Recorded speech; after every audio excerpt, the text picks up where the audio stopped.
Cette émission s'adresse à un public averti. Doc Mayou et José Arsenault. Au réseau Cogeco, vous écoutez Doc Mayou et José. Avec le Doc et José Arsenault. Bonjour et bienvenue. Bonjour, Doc Mayou. José, me permets-tu un petit commentaire? J'entendais à peine il y a quelques minutes une publicité sur le pâté à l'oie au restaurant Normandin. Oui. Et la semaine dernière, j'en ai profité pour aller me payer une grosse pointe de pâté à l'oie avec leur relish aux fruits. Il paraît qu'elle est bonne, hein? Ben oui, mais l'oie, écoute, mon père était amateur d'oie parce que mes ancêtres viennent de Charlevoix, du côté des Mayous. Et à Charlevoix, le mets traditionnel pour Noël, c'était l'oie. Alors, ils engraissaient, les cultivateurs, tout le monde engraissait des oies, élevait des oies et en engraissait à Charlevoix pour les faire cuire aux fêtes. Puis vous mangez ça comment? Sous forme comme une dinde, sauf que c'est de l'oie? C'est oui, quoi? c'est ça. Des tranches d'oie, là? Toutes sortes d'affaires. J'écoute faire cuire ça au four, habituellement, puis l'oie est mangée pendant le temps des fêtes. Et ça permet d'inviter beaucoup de monde. Ouais. Parce que ça pèse quoi? 15 livres, 20 livres, une fois mort, une fois dépecé. Et ça fait pas mal de viande, assez pour inviter, là. La nourriture, ça nous rappelle des souvenirs. Ben hein? oui. On est connecté à ça beaucoup. Hein? Oui. Puis l'oie est un bon aliment, c'est une bonne valeur. Il y a des oméga 3, on a découvert ça. Alors, manger de l'oie, même si c'est gras, c'est du bon gras. Le canard et l'oie sont pleins d'oméga 3. Le gras, c'est la santé. Ben oui, surtout lorsqu'il y a des oméga 3 dedans.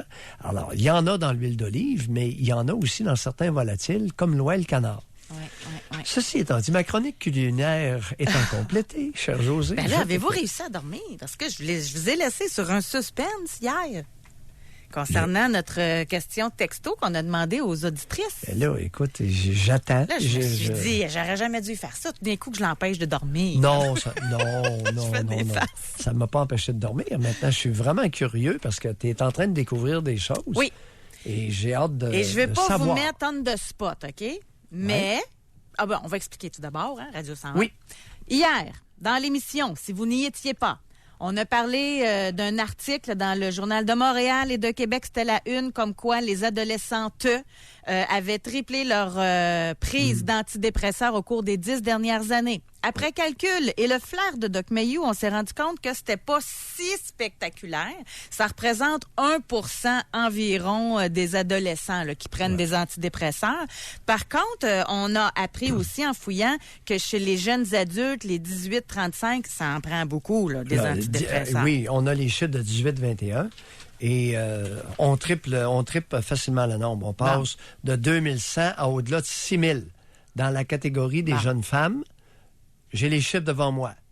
Alors là, on va laisser les prescriptions tranquilles parce que on passait de 13 000 prescriptions chez les 14-17 à, sais-tu combien de prescriptions pour les à 51 000 pour les 18 à 21 ans. Et là, j'ai demandé à Raphaël de nous fournir tous les chiffres. De l'émission donc, du matin à ça m'a Trois-Rivières. permis d'affirmer que l'explosion affirmée dans le Journal de Montréal était une fake news. Il n'y a pas d'explosion là. Arrêtez, là. L'explosion, Fake news, elle est vous plus aimez tard. ça dire ça à cause de Donald Trump, là. Mais c'est pas une fake news, c'est des chiffres. On a juste exagéré, mais c'est pas faux. OK. On a juste exagéré. OK. Non, mais les suis chiffres d'accord. sont réels. C'est de la façon qu'on l'a vendu, la nouvelle, qui était fausse, qui était exagérée. Bon, C'est parfait. ça. J'aime le mot. Bon. J'achète. Maintenant, Continuons. alors, vous, puis là, c'est important de nous ramener à hier. Oui. Parce que ce qui nous a beaucoup étonnés, en tout cas, à un moment donné, on a une infirmière qui nous écrit par texto. Et elle dit, on est 5 dans mon département de nuit, 5 infirmières, et je suis la seule qui ne prend pas d'antidépresseurs. Et là, ça a été confirmé par d'autres infirmières aussi qui nous ont écrit par texto pour dire que dans leur département, il y en a plusieurs qui prennent des antidépresseurs. Et vous, de dire, on ne soupçonne pas à quel point il peut y avoir des femmes malheureuses. Alors moi, je saute sur l'occasion. Par texto 25226, j'invite les femmes à nous écrire en toute confidentialité « Pourquoi êtes-vous malheureuse? » Il y a un thème qui est revenu. Celui-là, j'ai hâte de le savoir. Mais c'est ça. Michel l'a pas eu à Gatineau. Sylvain il l'a pas eu à Québec. Selon vous. C'est pour ça que j'ai dit, je vais pas vous mettre on the spot. Mais selon vous, là, on n'est pas dans l'introspection. Tu sais, l'exemple, on parlait de parce que c'est des femmes qui ont été écrasées. On n'est pas là-dedans. Là. On est dans le concret. Pourquoi les femmes sont malheureuses? Prenez-vous le risque ou j'y vais tout de go? Écoute, je donne ma langue au chat. Honnêtement, là, OK, je vais... j'ai aucune étude de référence. Okay. J'ai seulement mon expérience empirique. Je vais vous lire les 12 premiers. Oui. OK? Vas-y. Et par la suite, on va continuer ensemble sur le sujet. Oui. Parce que notre thème aujourd'hui, on le fait directement là-dessus. Pourquoi êtes-vous malheureuse? Puis les hommes, si vous voulez participer, vous êtes les bienvenus. Femme 49 ans, pas de sexe. Femme 46, à cause de mon conjoint. Femme 45, pas de sexe. Femme 30, problème de couple. Femme 31, trop choix de carrière. Femme 43, manque de sexe. Femme 36, conciliation, travail-famille. Femme 41, marier un homme qui ne m'aime pas. Pas de sexe depuis 18 mois, 4 enfants, je suis poignée. Femme 34, travail. Femme 62, pas de sexe. Femme 45, mauvais maternage. Femme 35, plus, je ne suis plus amoureuse de mon conjoint, mais pas capable de le quitter. On est dans le concret. Ouais. Le volet dont on n'a pas le droit de parler de façon explicite à notre émission est celui qui rejoint le plus de femmes qui ont répondu de façon anonyme. Ouais. Est-ce qu'on peut dire ça? Mais par contre, je vais amener une petite nuance. Oui. On peut en discuter de ça, mais pas aller d'imposition, d'incider ça. Là. On peut dire qu'une femme, on n'ira pas dans l'explicite, mais on est capable aujourd'hui de faire du chemin là-dessus. Oui, le CRTC a décidé que pendant le jour, on n'avait pas le droit de parler de façon explicite. Mais aujourd'hui, on n'a pas besoin de parler de ça. On n'a pas besoin de parler. Aujourd'hui, c'est le... Je comprends, oui. C'est ça, là. Ajoutez-en pas, là. C'est ça que je veux dire. Non, j'en remettrai pas sur la graine. C'est ça, là. Alors, oui. moi, je réfléchissais à ça. Parce que ça, par exemple, tu là, me je surprends. me disais pas de sexe. Là, je tente une réflexion à haute voix, là. C'est pas mûri depuis 3 semaines, OK? Je pense à ça le matin. Ça se peut-tu que la femme porte le fardeau du sexe? Si une femme, parce que on ne l'entend pas à haute voix. Moi, j'étais surprise, là. Tu jases avec des amis, n'importe quoi, là. La femme se plaindra pas, je manque de sexe, là. Non, okay? jamais. Si elle se plaint qu'elle n'a pas de sexe, ben, ses amis de filles vont dire, ben, c'est son mari qui n'a pas de désir pour elle. Franchement, l'as-tu regardé? Si elle s'arrange plus, elle aurait du sexe. Ça ferait ça, elle aurait du sexe. OK? Si l'homme, lui, dit qu'il manque de sexe, ben, c'est à cause de sa femme. Franchement, elle s'occupe de trop des enfants, elle s'occupe pas de son mari. Fait que c'est tout le temps de la faute de la femme s'il n'y a pas de sexe dans le couple, selon la population, là, le jugement des gens. Oui, je te suis. Fait que c'est pour ça que les femmes n'en parlent pas à haute voix. Et c'est pour ça qu'aujourd'hui, par texto, ça va être bien intéressant. Oh là là!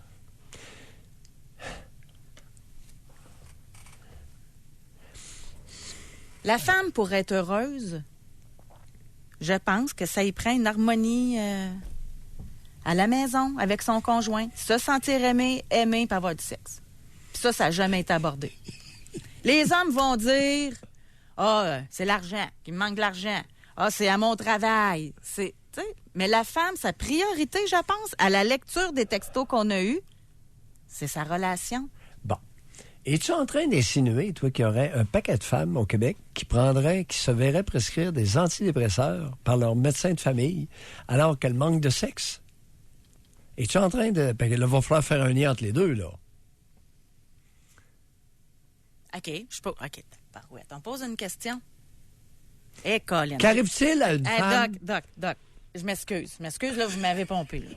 Pas pompé, mais stimulé. C'est pas pareil. Par texto, tout de suite. Les femmes qui prenaient des antidépresseurs, avez-vous une vie sexuelle satisfaisante? Ben, ça marche pas, on a déjà la réponse. Lise, parce que c'est l'œuf ou la poule. Les antidépresseurs, ça enlève la libido. Fait que tu peux pas avoir une vie sexuelle. En plus. OK, imaginez. on recommence. Avant de prendre des antidépresseurs, est-ce que votre vie sexuelle était satisfaisante? OK? Là, Oui. on va le savoir si pas de sexe amène la déprime, amène le manque d'estime, amène les antidépresseurs, là. Ça peut être intéressant de le tester. Mais, bon. Là, te vois-tu, toi, une femme, Oui.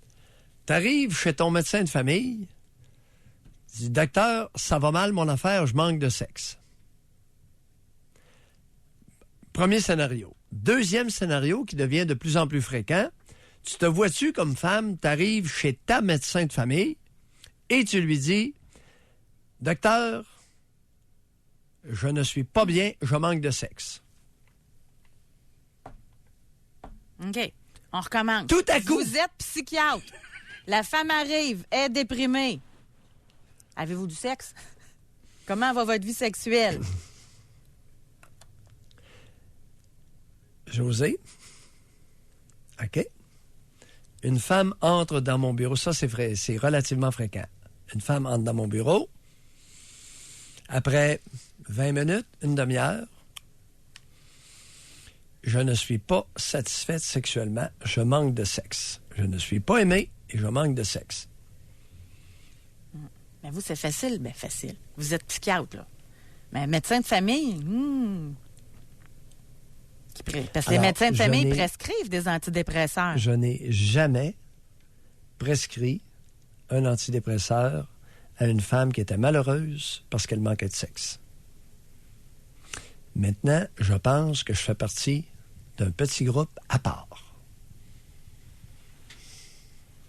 Ça rentre, là. Oh, que vous avez raison. Moi aussi, je manque de sexe. Moi et mon conjoint, on s'aime, mais il me fait l'amour 1 fois et demie par mois. Une et demie par mois. C'est quoi la demi, c'est quoi? Pourtant, je suis belle, je me mets déshabillée, il s'endort à côté de moi sans même me voir. Frustrant.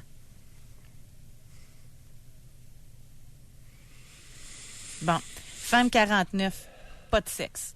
Je ne prends pas d'antidépresseurs. Je suis avec le même conjoint depuis 13 ans. Nous avons eu un enfant à la 2e année de notre relation. J'ai toujours pris l'initiative. Côté sexuel, mon conjoint est super plate au lit, mais c'est mon meilleur ami. J'ai décidé de ne plus jamais prendre d'initiative jusqu'à ce qu'il le fasse. Il ne l'a plus jamais fait. Ça dure depuis des années. Femme 60, malheureuse de ne plus être désirée par un homme et de ne plus être aimée de façon particulière. Ce n'est pas le manque de sexe, c'est le manque d'amour.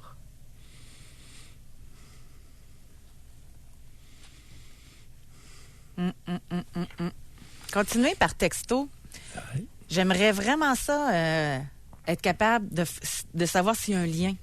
Mais faut y réfléchir quand même. Hein? Tu sais, manque de sexe. Parce que t'arrives là, t'es déprimé, t'as plus le goût à la vie, t'as un manque d'estime de toi. Avant d'arriver au fait que c'est parce que t'as plus de sexe, il y a quand même un chemin à prendre, là. Il y a une réflexion à prendre.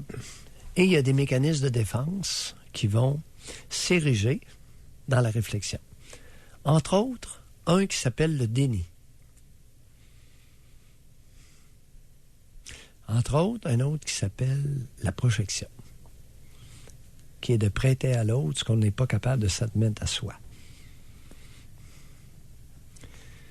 Je manque de sexe ou je n'ai plus le désir pour ce bozo. Ça se complique, là. Ouais. Des fois, bozo, il est plus désirable du tout, là. Ça existe, ça aussi. Femme 36 ans, j'écoute avec beaucoup d'attention votre émission. J'ai pris rendez-vous avec mon médecin justement car je me sens complètement à plat et démotivée de tout. Mais effectivement, la vie sexuelle est nulle. Je commence à faire un lien. Et je peux vous assurer que si c'est lorsque vous allez consulter votre médecin de famille, elle va s'empresser de vous couper la parole et de vous prescrire un antidépresseur. Majorité des cas. Et qu'on me contredise là-dessus. Il y a des médecins, il y a des femmes médecins qui sont à l'écoute. Contredisez-moi, gênez-vous pas. Envoyez des textos. Faites-le de façon anonyme. En tout cas, il y a une infirmière qui a écrit. Oui. Alors, il y a des femmes médecins qui nous écoutent dans le transport, là. Ils s'en vont d'une place à l'autre, là. Femme 43 ans, infirmière, malheureuse par manque de sexe. Je pense qu'on a mis le doigt sur quelque chose, là. Ben là, ce qui arrive, c'est qu'il se passe un phénomène aussi chez les infirmières. les infirmières voient de moins en moins passer un homme médecin.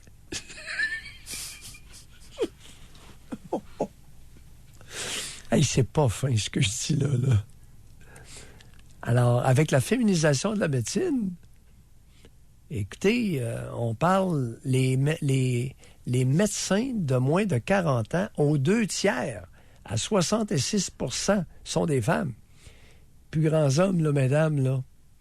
Alors, il y a des services qui se perdent, qui se sont perdus. Oh, c'est pas fin, là. Okay. Mais là, je vais être obligé de me taire parce que j'ai eu, à travers ma longue pratique de psychiatre, j'ai reçu, évidemment, un certain nombre de confidences. C'est pour ça que vous remarquez, je ne vous ai pas astiné. C'est votre milieu. Moi, je peux vous parler de nos parties de radio, mais vous... Non, c'est une joke. On est rendus vieux, nous autres, c'est bien tranquille à cette heure. Mais dans le temps... chez les inhalothérapeutes, ça va bien? Oui. Nous sommes plus de 16 inhalothérapeutes de nuit entre 24 et 35 ans et aucune ne prend d'antidépresseurs ou anxiolytiques. Juste petite parenthèse. Sur 16, vous êtes capable de tout savoir ça? En tout cas. Et le sexe... T'as peu, là. Whoop. Là, il faudrait peut-être lire le Journal de Montréal ce matin, là, où il y a une pharmacienne qui a menti pour protéger son cousin, le roi des pharmacies. Elle a menti à son ordre professionnel, là. Puis elle s'est reconnue coupable d'avoir menti. Écoutez le message. Alors là, c'est une femme qui est pharmacienne. Alors, une femme, chers amis, peut mentir. Bien, écoutez le message, là. Oui. Elle dit, on recommence. Nous sommes plus de 16 inhalothérapeutes de nuit entre 24 et 35 ans et aucune ne prend d'antidépresseurs ou anxiolytiques. Et le sexe n'est pas seulement un acte, mais un partage d'intimité et d'affection avec le conjoint. Se sentir désiré joue sur la confiance en soi, mais les deux partenaires doivent être conscients du niveau de libido de chacun et ne pas sauter aux conclusions ou associer le manque de sexe à n'importe quoi, insécurité, manque d'amour et tout. Bon, question à l'inhalothérapeute. Madame, comment vous savez que sur 16, entre 24 et 35 ans, aucune ne prend ni antidépresseur ni anxiolytique? Pas d'Ativan, pas de Rivotril, puis aucun des 16 antidépresseurs. Je dis le chiffre 16, c'est 15. Ah, attends un peu. C'est soit 15 ou 16, là. J'ai la liste devant moi. Et puis, alors, comment vous savez ça? Deuxièmement, est-ce que vous avez promis à chacune que vous avez interrogée sur le sujet l'anonymité la plus totale, la discrétion la plus totale? Avez-vous promis ça à chacune? Écoute, que sur 16, il y en a 0. Tu vois, chez les infirmières, c'est pas le même... En tout cas, là, je veux bien vous croire, mais vous avez 2 sceptiques devant vous, madame. On va aller à la pause. Continuez de nous écrire, mais, mais on veut vous parler. Oui. Puis on peut continuer là-dessus aussi, là. Moi, j'ai aucun problème parce que c'est notre thème. Est-ce que vous êtes malheureuse parce que vous n'aimez plus votre conjoint puis vous êtes pognée? Est-ce que vous êtes malheureuse parce que votre conjoint, vous sentez qu'il ne vous aime plus? Et le manque de sexe, est-ce que ça fait partie du fait que vous êtes malheureuse? Bon. José, j'ai hâte à demain pour savoir, là, on est rendu dans les tranches d'âge de 18 à 21 ans. OK? Pour la prescription, pour le nombre de femmes qui prennent des antidépresseurs. Mais j'ai l'impression qu'on va assister à une augmentation spectaculaire avec les tranches d'âge suivantes. Si on réussit à voir ça, là, ça nous permettrait peut-être de faire un lien dans la tranche d'âge des 40 ans. Bien, on va le faire. Là, en passant, on est vraiment en retard. OK. On va à la pause, puis on expliquera notre façon de faire au retour. Jusqu'à 11h, au réseau Cogeco. Doc Mayou et José. Et José Arsenault. Avec le Doc et José Arsenault. Alors aujourd'hui, dans l'émission, on veut savoir pourquoi vous êtes malheureux. En début d'émission, j'ai relaté, parce qu'hier, on a fait par texto cette question-là, puis juste à la toute fin de l'émission, j'ai même pas dévoilé c'était quoi le thème qui revenait souvent. Pour la femme, ce qui la rend malheureuse, si on se fie à vos réponses par texto, c'est soit manque de sexe ou manque d'amour envers le conjoint ou du conjoint envers la femme. Ça, c'est ce qu'on retrouve. Maintenant, on est dans le plus jeune, dans le 30-62. Mais 62, c'est une exception. On est dans le 30-45, OK? Pour ces réponses-là. Là, ce qu'on va tenter de faire avec vous, puis on va faire travailler Benjamin comme s'il ne travaillait pas assez. On va y en rajouter. On va vous demander par texto de répondre à la question « Pourquoi êtes-vous malheureux? » On continue là-dessus, là. Mais à la fin de l'émission, on va essayer de voir si par tranche d'âge, il y a des différences de thèmes. Alors, on va y aller chez les 35 ans et moins, pour les 35-60 et les 60 ans et plus. Hier, j'ai vu passer « Femme 65 ans, solitude ». Ça se peut que ça revienne, ça. On l'a vu passer hier. Donc, par texto au 25226 et au téléphone, pourquoi êtes-vous malheureux? Vous allez nous indiquer votre genre, votre âge et la raison. J'insiste, on n'a pas besoin d'un roman. Je m'excuse, c'est plate, là, mais une phrase, là, ça va nous suffire pour catégoriser la source de votre malheur. Et si vous voulez nous en parler, puis parler avec le doc, puis évidemment, c'est par téléphone que ça se passe, et vous pourrez parler plus qu'une phrase. D'ailleurs, ce qu'on va faire, étant donné qu'on a pris beaucoup de retard, je le sais que c'est plate, mais je veux pas parler 30 secondes puis dire « Je m'excuse, on va à la pause ». On va à la pause, puis on vous parle tout de suite. D'ailleurs, nous avons des gens en ligne qui nous attendent pour nous parler et nous expliquer la source de leur malheur. Doc Mayou et José Arsenault. Avec le doc et José Arsenault. Au réseau Cogeco.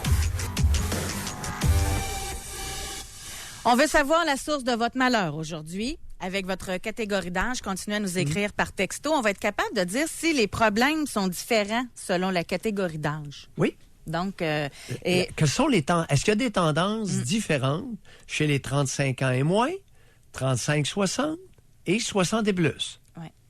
On va aller au téléphone. On va parler avec Emma de Trois-Rivières. Bonjour, Emma. Salut, ça va bien? Oui, bonjour, Emma. Ben oui, hier, j'avais appelé, puis là, j'ai pris le temps de l'appeler en début, là, pour être sûr. Dans le fond, moi, ce qui me rendait malheureuse, ben, c'était la recherche de soi-même. C'était pas côté sexe, parce que c'était satisfaisant, mais c'était côté plus confiance en soi. Ce que j'avais peur de changer, dans le fond, ce qui me rendait malheureuse. Parce que souvent, les gens, ce qu'ils vont faire, c'est qu'ils vont dire « Ah, je suis malheureux, je suis malheureux », mais ils feront pas le pas pour faire le changement, changer les habitudes, changer qu'est-ce qui les rend malheureux. Ils restent dans leur routine. Oui. Donc, et vous, tout le temps dans votre cas, vous avez quel âge et qu'est-ce qui vous rendait Moi, malheureuse? j'ai 24 ans. J'ai 24 ans. Moi, ce qui me rend heureux, c'est la libre d'expression. Dans le fond, être libre de faire ce qu'on veut. On est des humains, on n'est pas attaché à personne. Comme, mettons, moi, je suis en couple, puis la personne, elle sait que moi, je fais ce que je veux, tu fais ce que tu veux. Oui, on est en couple, mais on n'est pas enchaînés. Les gens, on dirait qu'ils s'enchaînent à l'autre personne, comme s'ils étaient obligés à cette personne-là. Donc, c'est ce qui fait que souvent, les gens, ils se rendent malheureux parce qu'il y a des choses qu'ils n'aiment pas. Concrètement, qu'est-ce que ça veut dire demeurer libre dans la vie conjugale ou lorsqu'on vit en couple? Qu'est-ce que ça pour veut dire? moi, ce que ça veut dire, c'est que, mettons, j'ai envie de sortir avec des amis, ben j'ai le droit. Bon. On est libre. On n'est pas obligé d'être avec des amis filles. J'ai des amis gars, t'as des amis filles, c'est correct. Je comprends pas les gens qui s'obligent à plus rien faire, dans le fond, qui se rendent malheureux à cause de ça. Au niveau de l'intimité sexuelle, si vous avez envie, vous êtes avec des amis, et puis il y en a un, là, il vous prend une envie sexuelle, ou lui a envie de vous convoite sexuellement. Vous faites quoi?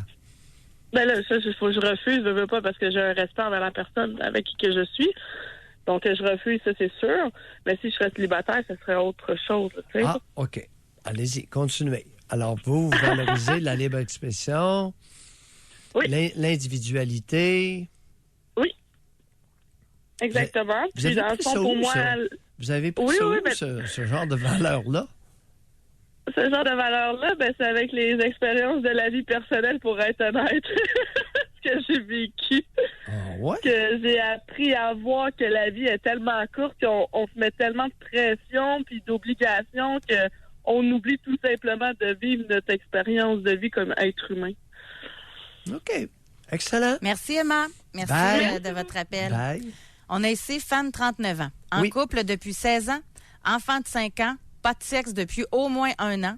Malheureusement, par manque d'amour et d'attention. Le manque de sexe vient avec, puisque sans me sentir aimée, sans sentir son attention, je n'ai pas envie d'aller plus loin. Avant l'enfant, nous étions plutôt du genre petite vite en après-midi avec l'enfant. Ouf. On poursuit. On va aller à Gatineau. On va parler avec Anne. Bonjour, Anne. Bonjour. Bonjour, Anne. Bonjour. bonjour, ça va bien? On vous écoute. Ah, ben écoutez, vous autres, là, vous me brassez. À matin, là, ma gang de petits hommes, parce que on a beau travailler sur soi, mais on pense qu'on avance puis qu'on résout, mais finalement, on tourne souvent en rond. Je tourne en rond. Et je pense que je suis une femme patiente parce que je réalise que je suis malheureuse, mais en même temps, je me dis, moi, je suis dans une relation, j'ai 54 ans.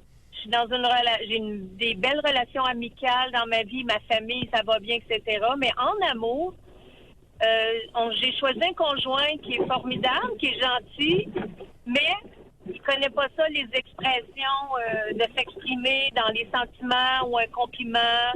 Et aussi, la baisse de libido, j'ai jamais connu vraiment de relation, je dirais, torride avec lui ou quoi que ce soit, ni dans les débuts. Pourtant, je parais bien, je prends soin de moi. Puis, j'ai déjà demandé si je l'attirais encore, etc., ou quoi que ce soit, mais on me répète tout le temps que c'est pas ma faute. Au moins, il y a ça, hein? Mais on se dit tout le temps, pourquoi je reste? Pourquoi je suis malheureuse? Puis je me pose comme 200 questions par jour dans ma tête. Ça tourne. Qu'est-ce que je pourrais faire mieux? Est-ce que... Puis finalement, les bonheurs, je les cherche ailleurs. Exemple, un nouveau défi, un nouveau projet pour moi-même, etc. Mais je vous avoue que quand l'amour n'est pas exprimé, puis ça fait partie de cette catégorie d'hommes-là, il y en a qui n'ont pas appris ça vraiment, mais même si on peut être patiente, puis le montrer, nous, de s'exprimer, on finit par tomber dans une dynamique qui fait qu'on s'exprime plus nous-mêmes. On l'exprime plus. Alors, je pense que comment est-ce que... Puis aussi, je vais vous dire, là, on va trouver ça bien drôle, mais c'est difficile. Moi, dans ma tête, là, je m'ai peut-être mis une barrière. Je me dis, c'est difficile de rencontrer si on se tient pas dans les bars. Alors, je me dis qu'en rencontrer un homme qui est intelligent, qui a des belles choses à raconter, et non juste Joe Clinclin sur le coin de la rue, là, ça, c'est facile, ça. Fait que vous avez peur de Alors, tomber sur pire, là. Ben, c'est parce que c'est un bon gars, mais un bon gars finalement, qu'on n'a pas les... On est deux extrêmes, à quelque part. Oui, c'est une crainte à notre âge. Anne, est-ce que vous Pour moi, prenez des médicaments psychotropes? Est-ce que vous prenez des... J'en Allez-y. ai pris pendant longtemps. Et ayant beaucoup d'effets secondaires, j'ai décidé de me prendre en main moi-même. Bon, qu'est-ce que vous avez pris longtemps? Oui. Qu'est-ce que vous avez pris longtemps? Mon Dieu. Non, les mon noms, Dieu, là. là, c'est mon Pierre. Appelez-moi mon Pierre, j'aime bien ça.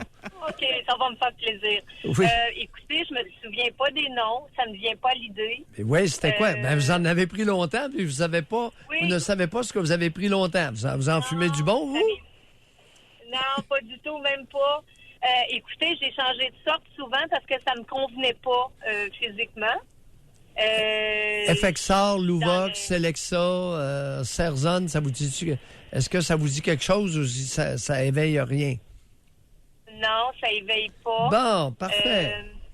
Vous en avez pris ouais. pendant combien d'années, des pilules, pour les nerfs? Ah, ben, je vous dirais au moins 2-3 ans. Ah, c'est pas longtemps, ça, c'est tout court. Ah, Il y a combien Ben, de temps? Il y a combien de temps? Vous aviez... Ça fait, je vous dirais dans la quarantaine, fin trentaine, début quarantaine. Et qui vous avait donné ces pilules-là?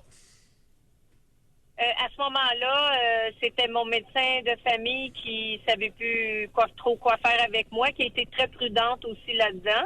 Oui, elle était très prudente. Et oui, qu'est-ce que vous voulez dire par là, très prudente, là-dedans? Ben, c'est-à-dire, elle était très à l'écoute quand je lui parlais des effets secondaires, mais c'était ma 3e dépression, là. Ouais, Ouais. Est-ce que vous Au lui travail, avez... c'est le travail. Ah, c'est ça, vous, c'était le travail, c'était pas le sexe, là. Le sexe, c'était pas Ah, important. pas à ce moment-là. Pas à ce moment-là. Ah, le sexe est devenu important plus tard. Non, mais attends un peu. Étiez-vous avec le même conjoint, là? Non. Ah, OK. Attendez un peu, ça fait combien de temps que vous êtes avec le conjoint actuel? 5 ans. Ah, puis avec le précédent, c'était pas mieux? Ah, ben oui. Là, c'était la folie. Oui. les pirouettes inclus, là. Non, c'était fascinant. Qu'est-ce qui a amené la séparation, là, on est Anne? tout mêlés, là. Qu'est-ce qui a amené la séparation? Ah, c'était une relation instable et difficile à vivre. Oui.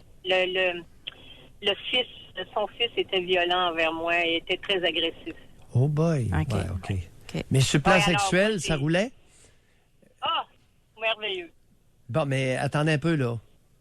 Le sexe est merveilleux, mais on est déprimé, puis la médecin de famille nous donne des pilules. Ah, mais c'était dû vraiment au contexte de travail, là, en grande majorité, là, abus, harcèlement, etc., là. Oui.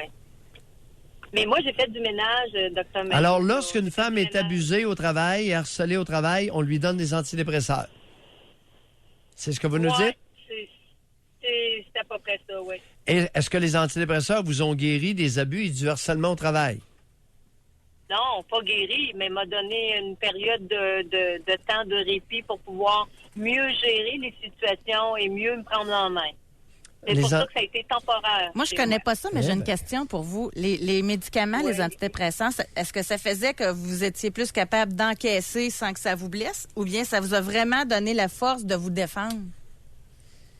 Non, savez-vous, quand j'ai vraiment connu le pic là, des antidépresseurs, j'étais déjà retirée c'est ça mon état qui a fait que je me fait retirer de mon milieu de travail. Et les antidépresseurs m'ont permis de récupérer à la maison, même pas capable de me lever le matin, tellement j'étais à terre. Alors, ça m'a juste permis de me donner un petit break mental, je vous dirais, pour pouvoir mieux démarrer ensuite, parce que moi, j'en voulais pas d'antidépresseurs. Attendez un peu, là. Dans la période où vous aviez de la difficulté à vous lever le matin, est-ce que c'était la folie sexuelle avec votre Gus? Ah, attendez. Oui, ça, la folie de tous les jours, là, c'est un peu loin dans ma tête, mais je vous dirais que oui, c'est encore là. Alors, Puis, aviez-vous dit à votre Ouais. médecin de famille qu'on se gaule le soir dans le sexe ardent et que le matin, on a de la Ouais. misère à se lever? Est-ce que vous avez révélé ça à votre médecin de famille? Non, mais je constate que... Pourquoi des fois, je n'avez-vous... Anne? Pourquoi n'avez-vous pas dit à votre médecin de famille que le soir, vous vous gauliez ardemment dans le sexe et le matin, on se traînait la dépouille? Pourquoi vous lui avez caché c'est ça, votre médecin de faux. famille? C'est faux, je me suis trompée, j'avais pas de conjoint à ce moment-là. Bon, ben là, on est tout J'avais mêlés. pas de conjoint. Étiez-vous à Ben ce oui, point mais ça mêlé? fait beaucoup de dames. Oh, oui, je le J'avais sais. beaucoup, ben oui. Mais vous savez, à se questionner plusieurs fois par jour, on finit par être confuse. Même j'essaie de me situer dans le temps. Oh, oui. Oh, c'est une nouvelle morale, ça. La morale d'Anne. Ah oui, c'est ça. À se questionner Mais à chaque jour, on devient tout mêlé. Ah, Anne. oui. Qui vous a convaincu de ça, qu'à se questionner, on devenait mêlé? Moi, je trouve ça dur sur la tête. Vous trouvez Ben pas? là, plus je vous pose des questions, plus on va clarifier le décor et non pas l'inverse. Ah, ben j'aimerais bien ça. Parce que là, on est en train de découvrir que, possibilité de petits mensonges à soi-même répétés. Ah, gardons. C'est Ouais. bon, ça. On va refaire Ça fait l'historique. content. Oui, on va refaire l'historique honnêtement. Pour mieux se connaître. OK, parfait. Hein? Parce que puis la médecin de famille, il y a les petits mensonges à vous-même. Je pense qu'elle les a pas vus passer. Hein? Ça se peut-tu? Ouais, mais je suis pas une menteuse d'habitude. Ben, Anne, Je comprends je vous ai pas Oui. traité de menteuse. Mensonge Ben non, à je soi. sais bien. Chut. Les Ouais, autres, ben je vois ça. les On autres dirait que le je vais savent tout embellir ça, hein? les autres le savent pas. Je vais rendre ça tout beau, moi, là. Oui. Anne, merci de votre appel. Merci. Merci à vous. Au revoir. OK. Bon, ça, c'est le psychisme humain. Le vrai psychisme humain, à l'œuvre, vous venez de l'entendre. Hey, je suis pas une menteuse, moi, là, mais ça se peut que je m'en sois passé une coupe de petites vites à moi-même. Pfiou! On va s'arrêter juste avant. Femme 42. Vie sexuelle nulle, inexistante. Beaucoup de différends avec mon conjoint dont l'amour s'est éteint et très malheureuse car incapable de me séparer puisque nous avons une fille de 4 ans. Est-ce que vous prenez des antidépresseurs? Mais aujourd'hui, on pose la question pourquoi êtes-vous malheureux? Oui, pourquoi là? êtes-vous malheureux? C'est ça. Vous pouvez le rajouter à côté là, si vous voulez compléter. Non, c'est un peu une boutade en passant. Oui. Parce qu'effectivement, il y a beaucoup de femmes malheureuses sexuellement qui se voient prescrire des antidépresseurs qui ont comme effet secondaire de couper la libido. Remarque bien que dans certains cas, elles sont soulagées. Tu sais, t'es malheureuse parce que t'as faim de sexe puis t'en as pas. Je te donne une pilule qui te coupe ta libido, ton appétit sexuel. Chou! Tu vas respirer. Ouais, là, je respire.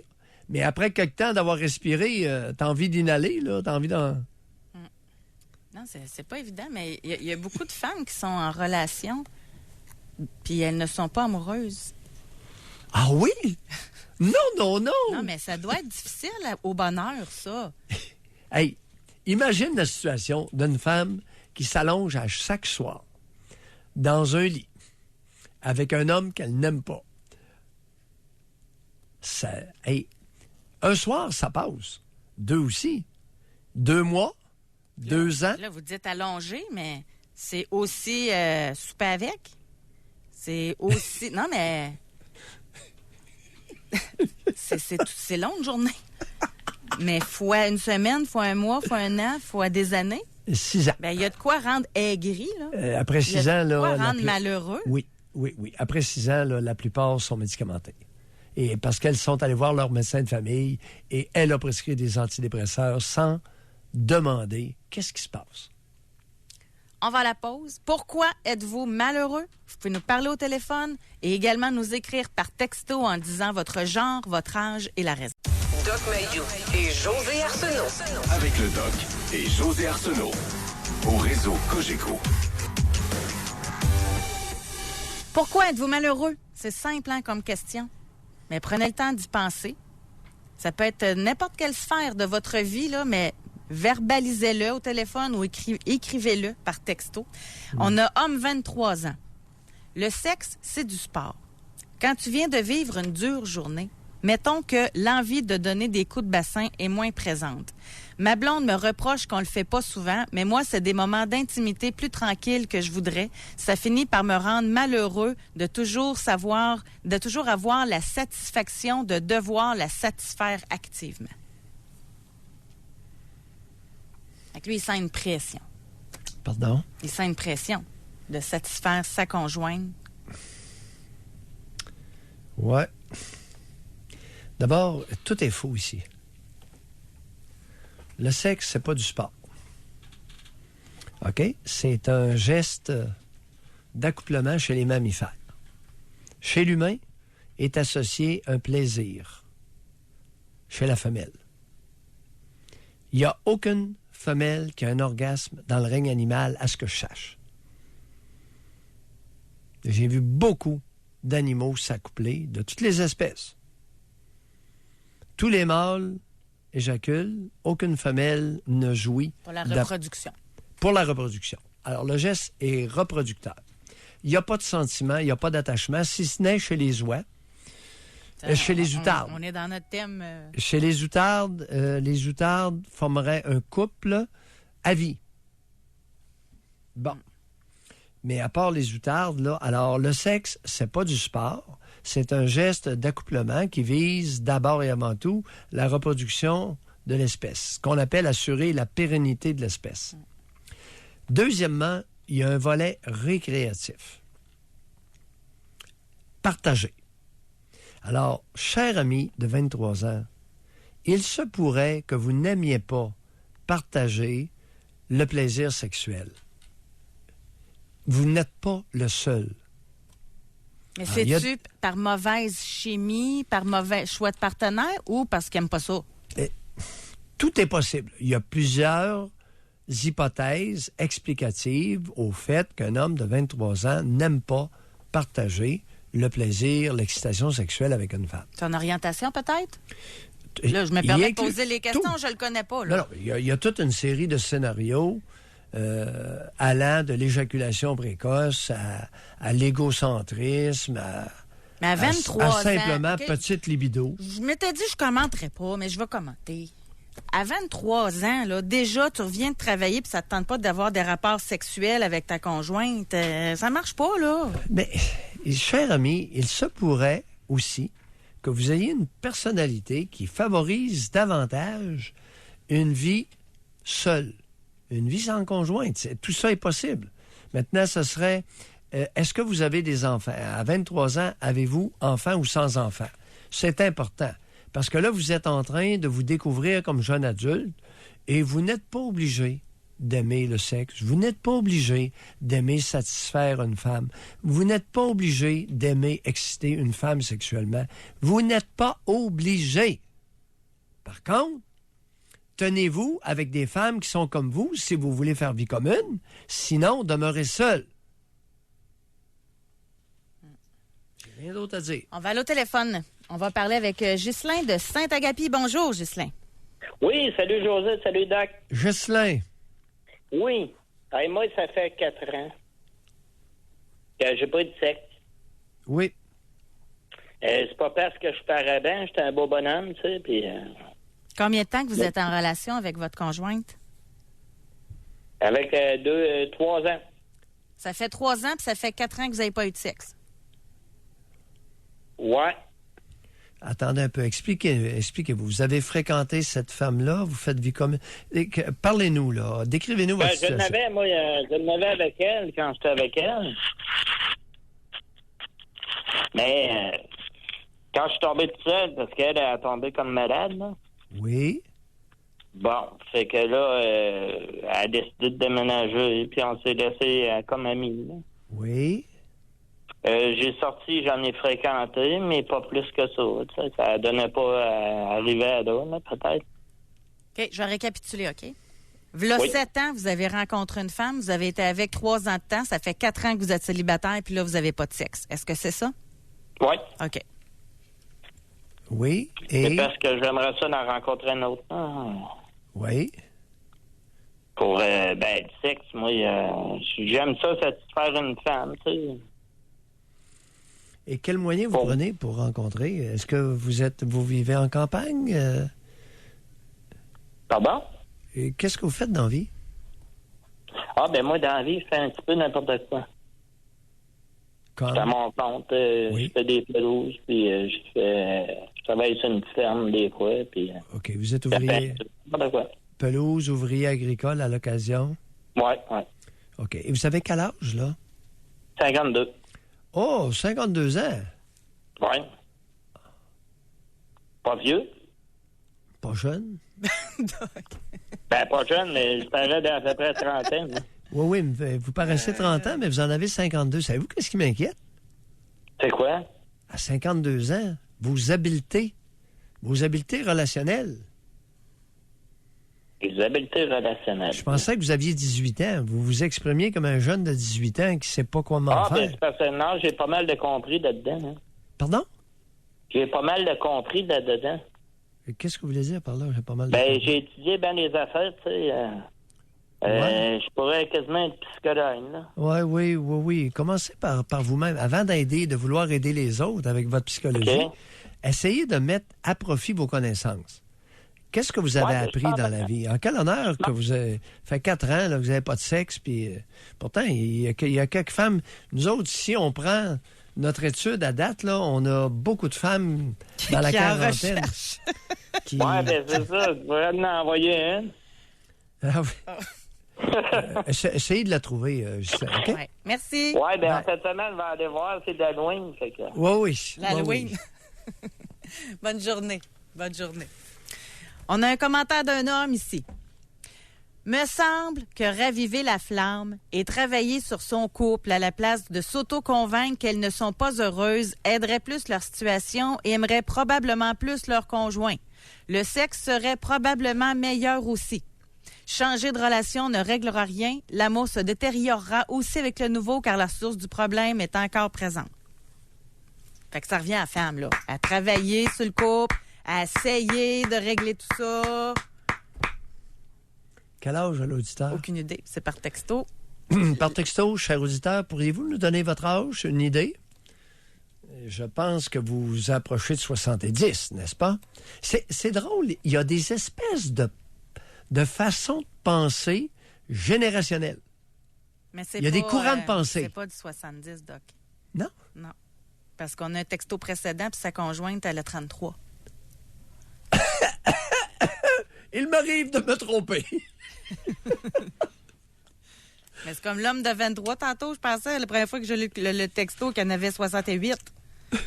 Celui qui trouvait que le sexe, c'était du sport. Alors, il nous arrive de faire preuve de certains préjugés. Quelquefois. On va aller à la pause, Doc Mayou. Qu'est-ce qui vous rend malheureux? Par texto 25226 ou au téléphone. Doc Mayou et José Avec Doc Mayou et José Arsenault. au réseau Cogeco. Qu'est-ce qui vous rend malheureux? On a ici Julie, elle dit, au lieu d'avoir des sujets négatifs, pourquoi ne pas nous demander aujourd'hui pourquoi êtes-vous heureux? Votre émission devient de pire en pire en proposant des sujets plus déprimants au fil des jours. Julie, comment allez-vous, vous? Vous pouvez nous répondre?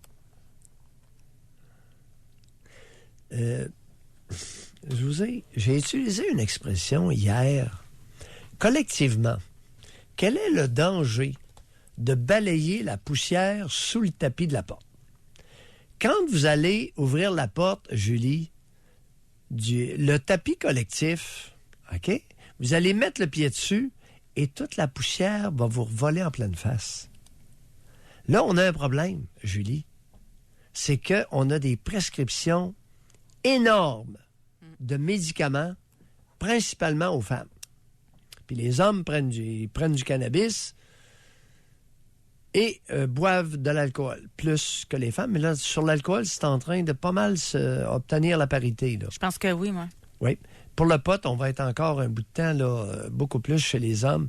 Mais chez les pilules, Julie, ça coûte une fortune. À la collectivité. Moi, je veux bien qu'on parle du bonheur. Mais là, en parlant du bonheur, la poussière s'accumule, puis on envoie ça sous le tapis. Et lorsque vous allez ouvrir la porte du collectif canadien-français, toute la poussière va vous revoler en pleine face. Ah! Je savais pas qu'il y avait autant de poussière sous le tapis de la porte. Ben, c'est ça, Julie. Non, mais pour être heureux, là, tu sais, pour avoir une maison propre, il faut faire le ménage. Tu sais, c'est ça que je donnerais. On ne laisse pas accumuler la poussière. On a laissé trop longtemps. Il est où? Il est où? C'était pour Julie. Il est où le bonheur? Il est où? Il est où? J'ai fait l'amour. Ah, ça aide, hein? J'ai fait l'amour. On est dans notre thème aujourd'hui. Oh!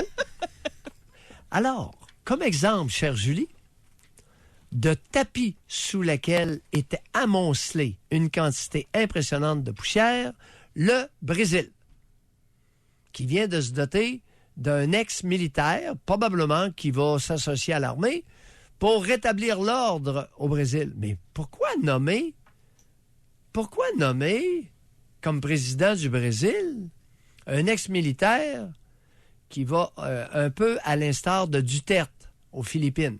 C'est un dictateur, puis il prend des décisions, puis ça rentre en prison, puis paf, Ah oui. on élimine une gang, puis ça vient de s'atteindre. Julie, c'est ça le danger de laisser aller. Le Brésil a laissé aller la misère. Il a tout balayé ça sur le tapis. Pas de problème, il fait beau au Brésil.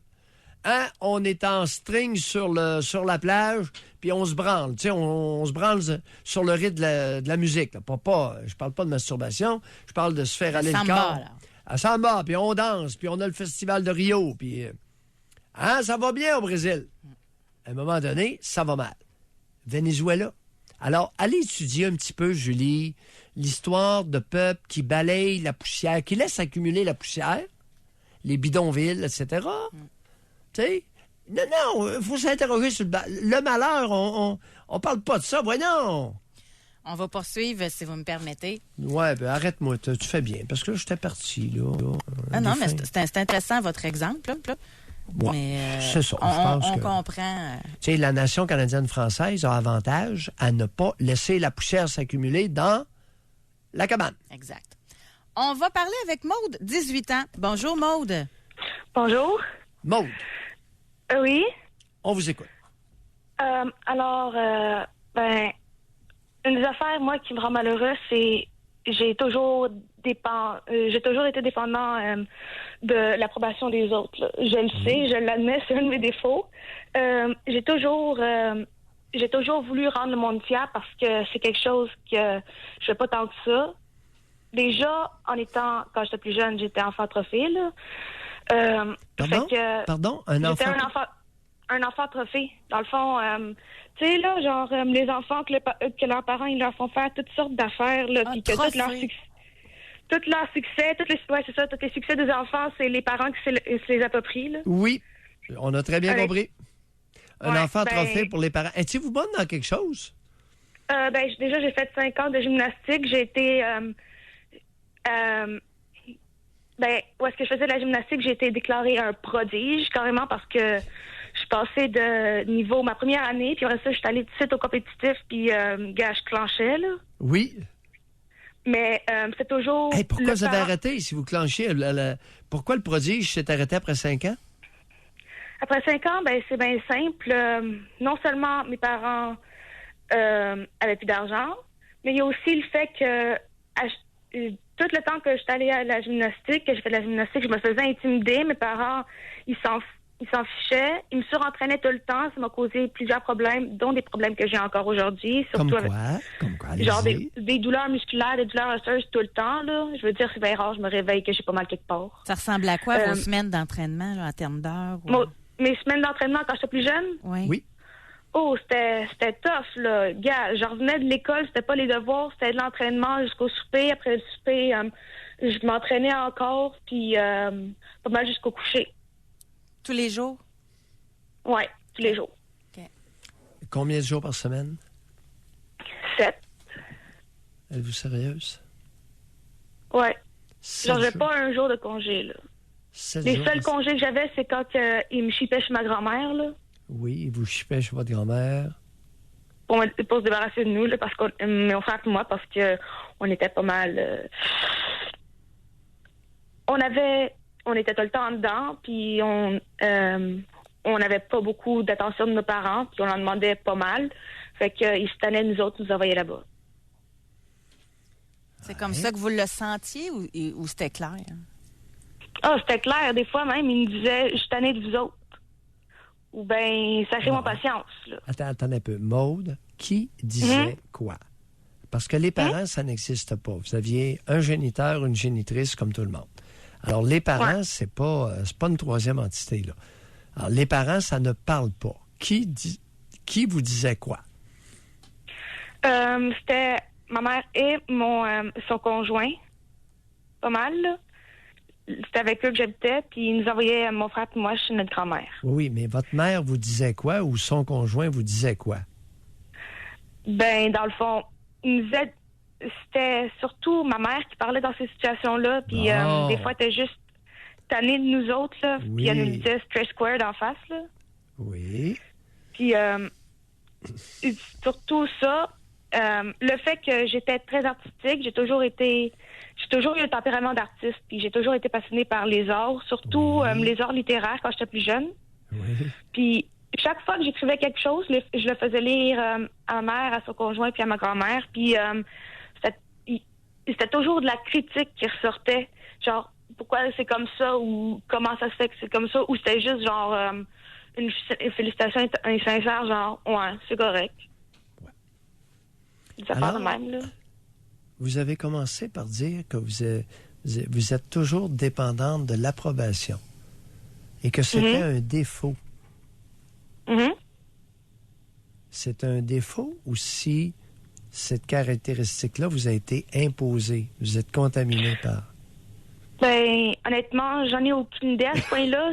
Si ça m'a été ancré, ben ça fait tellement longtemps que j'imagine que j'ai assimilé ça, là. Oui. Mais même là, j'ai de la misère à faire des affaires pour moi-même. J'essaye surtout de faire ça pour les autres, pour rendre les autres fiers, pour leur montrer que j'ai de la valeur. Autrement dit, c'est ce que vous avez vécu, c'est la voie sur laquelle on vous a mis depuis que vous êtes tout petite. Vous avez commencé votre fameuse gymnastique à quel âge? 5 ans? À 5 ans. Puis vous en avez fait jusqu'à 10 ans. Oui.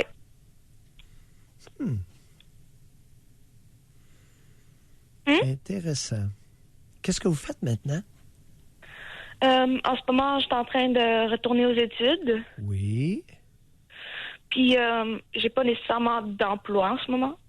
Vous retournez à quelles études? Je finis mon secondaire 5 parce que j'ai décroché l'an dernier dû à une dépression sévère. Oui, une DEP sévère l'année passée. Traité par médicaments? Traité, en fait, c'est un peu plus compliqué que ça. Ma pédopsychiatre, dans le fond, je vais pas la nommer, mais... Non, nommez-la pas. Non. Mais oui. elle était pas mal... désolée du rire. Mais c'est parce que j'ai décroché, j'en pouvais vraiment plus. Fait que elle m'a prescrit un médicament, m'a promis une psychologue pour avoir une thérapie pas mal, puis une réintégration à l'école. J'ai eu des médicaments qui me convenaient pas, ça me causait des troubles de santé. Oui. Puis dans le fond, j'ai pas eu de thérapie whatever avant justement que je décroche une deuxième fois parce que j'avais pas vraiment d'encadrement quand j'ai été réintégrée. Puis ça s'est passé tellement vite puis tellement brusque, sans accompagnement, que c'était devenu trop, là. Oui. Puis surtout, chez nous, c'était rendu tellement toxique que les médicaments, ça faisait rien. Ils s'empiraient malgré les médicaments. Ça empirait. Et là, actuellement, vous vivez en appartement avec qui vous vivez ou si vous vivez seul? Je vis avec de la famille. OK. Avec un membre de la famille qui ne sont pas votre mère ou son conjoint? Non. Et votre charmant géniteur dans tout ça, Maude, on l'a oublié.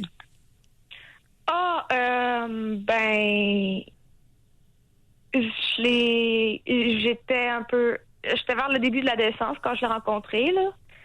Mais sinon, je le vois pas souvent. Oui, mais Maude, vous nous dites quand... Non, vous l'avez pas rencontré au début de l'adolescence. C'est lui qui est votre géniteur. Il a nécessairement... Non, Oui? Mais je le connaissais pas. C'est-à-dire, qu'est-ce que vous savez de votre conception? Que j'étais un accident. Avec? Qu'est-ce qu'elle vous a dit, votre génitrice? Ma mère? Oui. Elle m'a dit que, dans le fond, elle m'avait gardée. Elle s'était fait avorter 2 fois. Oui. Elle a dit qu'elle avait décidé de me garder. Aïe. Cette fois-ci, parce que pour tenir tête, dans le fond, à mon géniteur, à mon père. Mais finalement, il a été révélé que la seule raison pour laquelle elle m'a gardée, c'est parce qu'elle a été refusée pour son 3e avortement.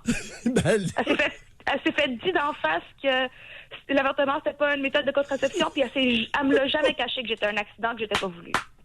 Puis lui, votre géniteur, il a décampé. Maude, avez-vous raconté... Elle est partie sans lui. Elle est partie avec moi, puis oui. ça a été ça, là. Okay. Mais il faisait quoi, votre géniteur, dans la vie? Qu'est-ce qu'il fait dans la vie, votre géniteur? Honnêtement, j'en suis pas sûre.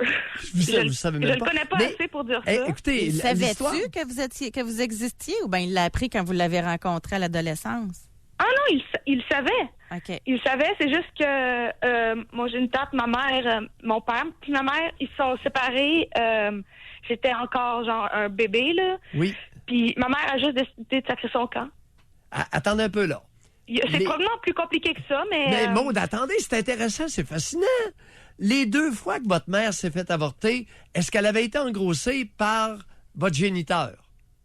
Oui. C'était la 3e fois. Avec le même, là. Ah, mais il était jeune, là. Il était genre 18-19 ans. Ben oui, ils étaient jeunes. Écoutez, à 18-19 ans, on n'a pas de jugement. Maude, parce que vous avez 18 ans, vous, là, avez-vous un peu plus de tête que ça? J'aime le penser, oui. Oui, puis pensez-le. Deuxièmement, ce dont on est en train de parler, là, votre conception, puis les avortements, puis Alouette, avez-vous raconté ça à votre pédopsychiatre? Ouais.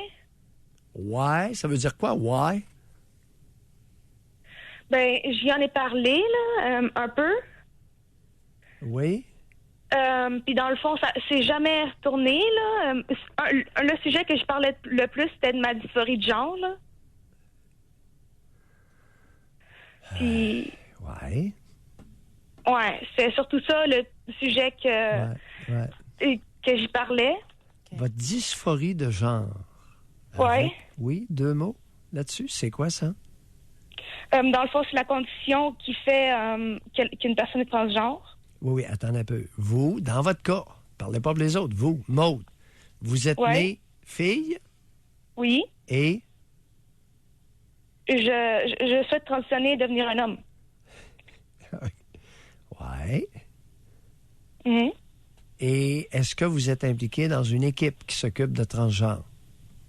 Pas encore. Pas encore. J'ai été retardée tout le temps que j'étais avec ma pédopsychiatre. Elle m'a tout le temps retardée pour ça. Puis honnêtement, c'est probablement aussi un des facteurs de mon malheur parce que déjà avec ma famille, j'avais de la misère à être acceptée. Mon entourage aussi a eu de la misère. Puis le fait que le monde accepte pas mon identité, que même moi, honnêtement, là, je vais être honnête, même moi, j'en ai douté. Puis des fois, j'en doute encore. Là. Ça fait combien d'années? Ouais, ça fait combien d'années que vous voulez être du sexe opposé à vos organes génitaux? Ça fait combien d'années? Que je veux transitionner, j'ai fait mon coming out, j'avais 15 ans.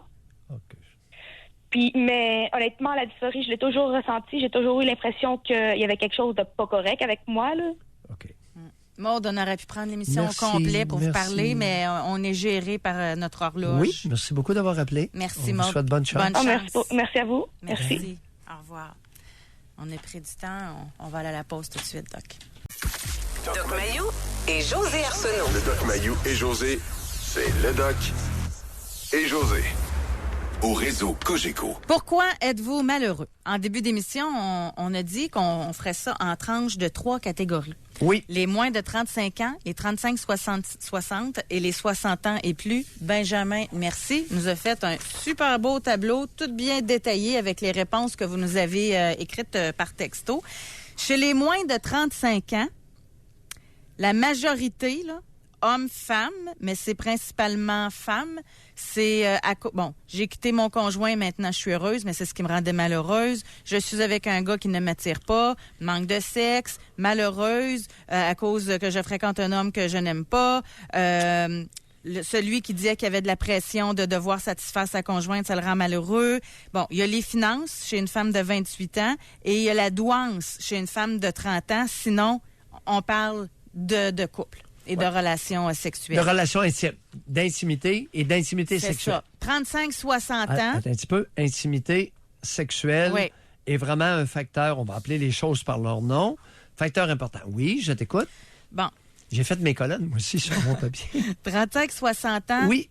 Conjoint marabout, grognon, pas de démonstration d'amour. Là, je le défile, là. Pas de sexe, vie sexuelle nulle, pas de sexe, humeur de merde, malheureuse par manque de sexe, pas de sexe, conjoint plate, pas capable de trouver un emploi. L'autre, ma famille m'a abandonnée après avoir dénoncé mon violeur qui était dans la famille. Elle a 45 ans, ça doit faire longtemps qu'elle est malheureuse. Ensuite, vie sexuelle nulle. C'est beaucoup, encore une fois, là, je pourrais continuer. L'intimité sexuelle? Encore une fois. Il y en a une femme pas capable de trouver un emploi. Oui. Mais en général, on a ici fils toxicomane, mais en grande majorité, c'est encore une fois l'intimité sexuelle. Chez les 60 ans et plus, on a 3 personnes qui ont répondu. Femme 61, manque d'intimité et d'amour, aucune tendresse. Femme 62, la fatigue chronique suite à un choc post-traumatique. Et femme 71, opération pour le cœur chez le conjoint, sa vie sexuelle remplacée par l'abus d'alcool. Fait que même à 60 ans et plus, c'est encore le manque d'intimité. Sur 3 cas. Bon, mais on a eu beaucoup de réponses, les 35-60. Oui, beaucoup, alors, là. Je suis surpris. Je suis surpris que l'intimité sexuelle rende autant de femmes malheureuses. Je suis vraiment surpris. Mais pas moi. Ouais. Tu sais, manque d'intimité, admettons que c'est le conjoint qui veut pas, là. Ben, ça remet la femme en question. Ça la remet dans son estime personnelle. Est-ce qu'il est possible qu'on doive réorienter nos valeurs collectives? Est-ce qu'il est possible que la nation canadienne-française ait avantage à se regarder et déterminé que lorsqu'on fait vie commune, l'intimité sexuelle est importante et à respecter. Tiens. Le respect de l'intimité sexuelle chez les Fait que adultes. l'histoire de dire que l'important en relation de couple, c'est d'être avec son meilleur ami, on oublie ça, là. On oublie ça. Et pourquoi respecter, avoir vraiment une attitude respectueuse envers l'intimité sexuelle? Parce que s'il n'y a pas ce respect-là, les femmes, particulièrement, deviennent malheureuses. Hey, c'est spécial. C'est là, le mot ça. de la fin, Doc. Ouf. Merci beaucoup encore une fois de vos réponses et de votre participation. Benjamin, merci beaucoup en plus pour ta surcharge de travail d'aujourd'hui. Oui, merci. Doc Mayou, on se dit à demain, les auditeurs aussi. Bye bye, bonne journée.